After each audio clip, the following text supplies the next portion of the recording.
যিনি আপনাকে সত্য বাণী দিয়ে প্রেরণ করেছেন, আমি সব সময় আপনার পাশেই থাকতে চাই।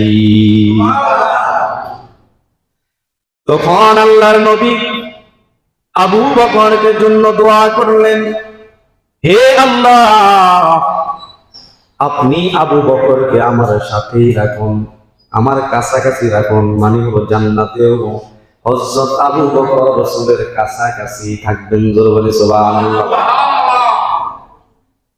এখন আসেন, তারা হাঁটতেছে, আবু বকর ডানে বামে সব দিক থেকে রাসূলকে সেভ করার জন্য তিনি একবার সামনে যায়, একবার পিছনে যায়। এই ঘটনাগুলা হযরত ওমর বলতেছেন সাহাবীদেরকে, তোমরা যে বলছো আমি সবচাইতে দামি আবু বকর থেকে, তোমরা শোনো আবু বকর কত দামি একজন সাহাবী। সুবহানাল্লাহ বলবেন না?